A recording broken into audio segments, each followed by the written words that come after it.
ถือว่าเราจะมาเบิ่งการนำใช้ Google Classroom เนาะสำหรับในสถานะผู้เรียนเนาะก็คือเราก็จะมาเบิ่งว่าเราจะเข้าใช้งานแนวใดเนาะในเบื้องต้นสบายดีสำหรับวิดีโอนี้จะสาธิตวิธีการ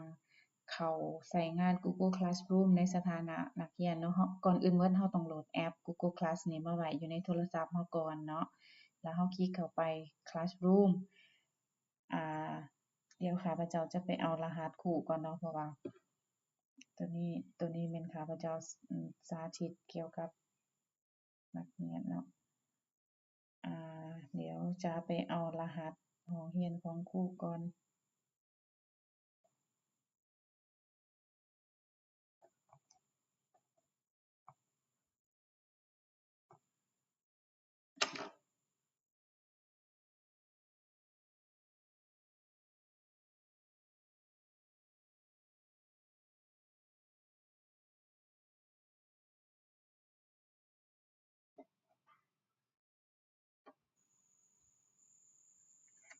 เจ้าสบายดีถือว่าวิดีโอนี้จะสาธิตวิธีการนำใช้ Google Classroom ในสถานะผู้เรียนเนาะก่อนอื่นแม่นเราจะต้องมีนักเรียนต้องโหลดแอปของ Classroom มาก่อนจากนั้นเราก็เข้าไปแล้วเราเข้าไปที่เครื่องหมายบวกเนาะแล้วเลือกคำว่า Join เนาะ Join Class แล้วจะเอารหัสที่ครูให้นี่เข้ามาเนาะเอามาใส่เนาะพิมพ์รหัสที่ครูให้มาใส่บางครูก็จะส่งลิงก์ให้บางครูก็จะเอารหัสให้เนาะจากนั้นก็กด Join เนาะก็คือเข้าร่วมเนาะเดี๋ยวนี้เข้ามาแล้วเนาะห้องเรียนวิชาเลือก ICT เนาะถ้าเรามาเบิ่งเราก็จะเห็นเราเองเพิ่มเข้ามาเนาะโอเคเราเข้ามาแล้วเราก็เห็นหมู่เห็นทุกคนอยู่ในนี้เนาะตัวนี้แม่นห้องเรียนเราโอเคได้แล้วเรากวดเบิ่งว่าครูให้เวียกบ้านหยังแหน่เนาะเราก็มาเบิ่งอยู่ในนี้มีเวียกบ้านหยังแหน่ที่ครูเราให้เราเข้ามา Classwork นี่ก็ได้เนาะเราถ้าว่าในคอมพิวเตอร์ในโทรศัพท์ของเรานี่มีเทิงเราเป็นนักเรียนมีเทิงเราเป็นครูเราก็มาเบิ่งอยู่ในนี้ถ้าเราใส่ Enroll หมายถึงเราลงทะเบียนเข้าใช้งานอยู่ในบัญชีตัวนี้แม่นเราเป็นนักเรียนเราเข้าใช้งานเนาะก็คือตัวใดก็ได้ที่เราเข้ามานี่ตัวนี้นี่เราก็เป็นนักเรียนคือกันเนาะบัดนี้ครูมอบเวียกบ้านแล้วเราสิเข้ามาหาเวียกบ้านเนาะเราสิส่งเวียกบ้านให้ครูเราก็เข้าไป add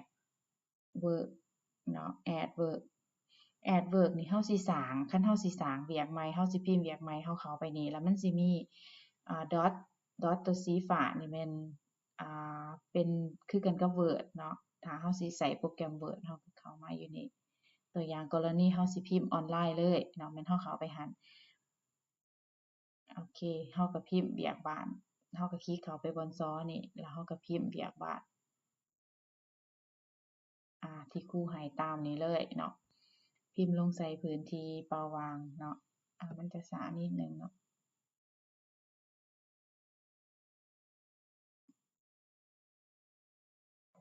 โอเคอันนี้ข้าพเจ้าจะบ่พิมพ์เนาะข้าพเจ้าจะออกเลย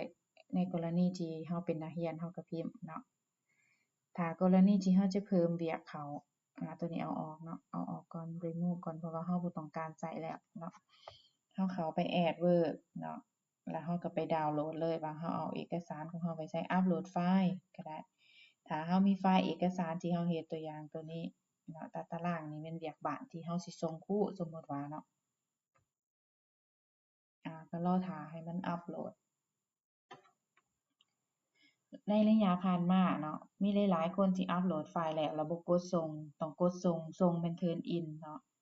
แล้วกดอีกบาทหนึ่งครูจึงสิได้รับเวียกของเราเนาะแล้วมันจะบอกว่า work submitted หมายถึงเวียกบ้านเราถูกส่งแล้วบ่ให้กด unsubmit เลยออกเลยบัดนี้เนาะออกเลยเวลาครูเข้าไปกวดเวียกครูก็จะเห็นบัดนี้กรณีข้าพเจ้าเป็นครูเนาะเวียกห้องนี้ข้าพเจ้าเป็นครูอยู่นี้เนาะแล้วข้าพเจ้าจะเบิ่งเนาะ จะเห็นว่านักเรียนเวียกบ้าน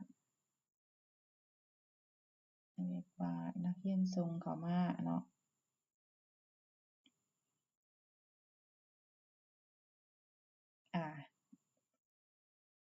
โอเคเฮาส่งเวียกบ้านแต่อาจจะบ่แม่นตัวนี้มั้งเนาะโอเคเดี๋ยวข้าพเจ้าเบิ่งตัวอื่นก็ได้เนาะอันนี้เวียกบ้านครูเวลานี้เฮาส่งเวียกบ้านครูกับตัวนี้กรณีนี้เฮาเป็นครูเนาะอย่าสับสนเนาะเพราะว่าข้าพเจ้าเปลี่ยนไปเปลี่ยนมาอยู่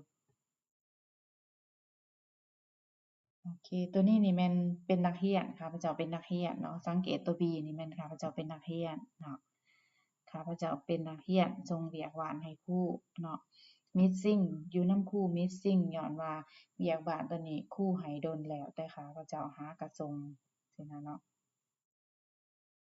โอเคประมาณนั้นเนาะสำหรับการใช้อยู่ในโทรศัพท์มือถือเนาะเป็นนักเรียนอยู่ในโทรศัพท์มือถือแต่ส่วนใหญ่ข้าพเจ้าก็ยังแนะนำให้ใช้อยู่ในคอมหั้นแหละเนาะ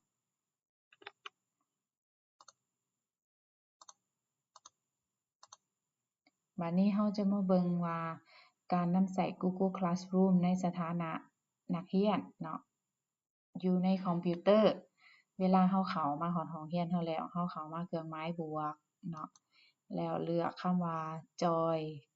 Class เนาะแล้วเราก็พิมพ์รหัสที่ครูให้หั้นเข้าไปอยู่ในห้องเรียนเราเข้าไปอยู่ในห้องนี้แล้วเราก็กดเข้าร่วมเนาะแล้วเราสิถูกเข้าไปอยู่ในห้องเรียนนั้นเลยเนาะอันนี้ข้าพเจ้าเป็นครูอยู่ในตัวนี้ข้าพเจ้าสิบ่เข้าเนาะคล้ายๆกันเวลาเข้ามาในนักเรียนก็จะเห็นเวียกบ้านเห็นอิหยังของตัวเองที่ว่าครูโพสต์ให้อยู่ในนี้เนาะแล้วก็กดส่งคือกันกับอยู่ในโทรศัพท์เนาะเดี๋ยวข้าพเจ้าจะเข้ามาตัวนี้เนาะโอเคสมมุติว่าสิเป็นนักเรียนอยู่นี่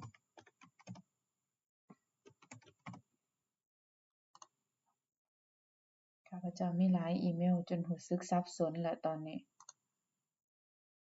โอเค continue เข้าห้องเรียนโอเคในนี้นี่เรายังบ่ทันได้เคยใช้ห้องตัวนี้เราก็เข้ามาจอยหรือว่าเข้าอยู่นี่ก็ได้เนาะเข้านี่เลยโลดเราบ่ทันมีห้องเรียนแล้วก็เอารหัสนี่ใส่ที่ครูเอาให้เรานี่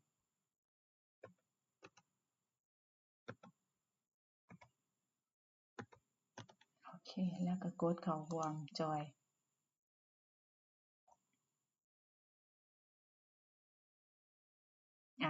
แล้วเราก็เข้ามาอยู่นี่โอเคเราอยากเฮ็ดเวียกบ้านเราก็วิวเข้าไปโลดเวียกบ้านเราอยู่นี่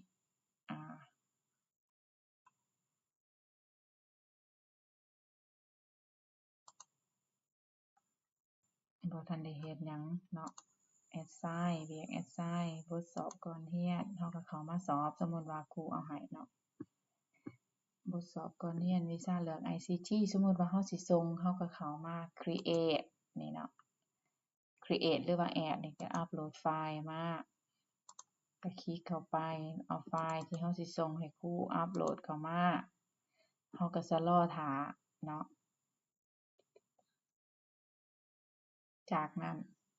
เราก็เลือก turn in ส่งสินะเนาะแล้วก็แล้วก็เราก็ออกไปห้องเรียนเรากลับมาถ้าเราหลงหาหยังบ่เห็นเราเข้ามานี่แล้วก็เลือกคลาสนี้เนาะเราก็จะเข้ามาฮอดห้องเรียนตัวนี้แม่นตัวนี้ข้าพเจ้าเป็นนักเรียนของครูผู้นี้เนาะอย่าสับสนเด้อทุกคน